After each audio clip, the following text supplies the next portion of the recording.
திருவாரூர் கமலாம்பாள் ஆடிப்பூர தேரோட்டம் வெகு விமரிசையாக நடைபெற்று வருகிறது. அந்த காட்சிகளை பார்க்கலாம்.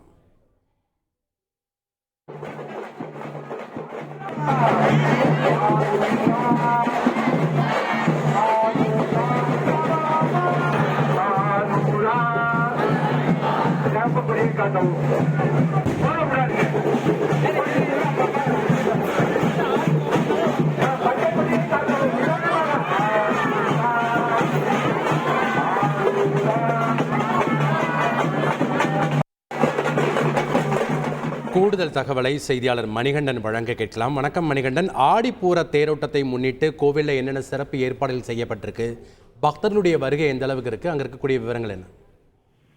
வணக்கம். பஞ்சபூத தலங்களில் பூமிக்குரிய தலமாகவும் சர்வதோஷ பரிகார தலமாகவும் சைவ சமயத்தின் தலைமை பீடமாகவும் திருவாரூர் தியாகராஜர் கோவில் விளங்கி வருகிறது.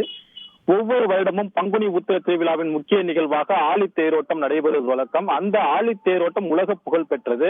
அதே போல கமலாம்பளுக்கு நடைபெறும் ஆடி உற்சவ திருவிழாவும் பிரசித்தி பெற்றது. இந்த ஆடிப்பூர பெருவிழாவை முன்னிட்டு கடந்த 29ஆம் தேதி ஆடிப்பூர திருவிழாவிற்கான கொடியேற்று விழா நடைபெற்றது.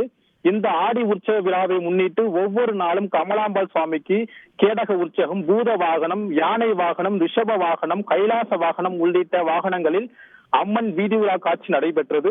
இந்த விழாவின் முக்கிய நிகழ்வாக அம்பாள் திருத்தேரோட்டம் இன்று தொடங்கியது.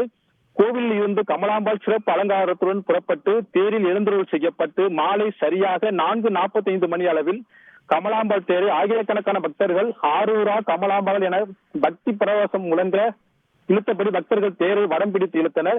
தேரை இழுக்கும் பொழுது லேசான மழை பெய்தது. மழையை கூட பொருட்படுத்தாமல் பக்தர்கள் தேரை இழுத்தனர். மேலும் இந்த தேரானது கீழ வீதியிலிருந்து புறப்பட்டு தெற்கு வீதி, மேல வீதி, வடக்கு வீதி வழியாக தேர் நிலையை வந்தடையும். இந்த தேரோட்ட விழாவில் திருவாரூர் மாவட்டம் மட்டுமல்லாது பல்வேறு ஊர்களில் இருந்து ஆயிரக்கணக்கான பக்தர்கள் கலந்து கொண்டு தேரை வடம் பிடித்து இழுத்தனர். நன்றி மணிகண்டன், உங்களுடைய கள தகவல்களுக்கு. செய்திகளை உடனுக்குடன் தெரிந்து கொள்ள உடனே சப்ஸ்கிரைப் பண்ணுங்க.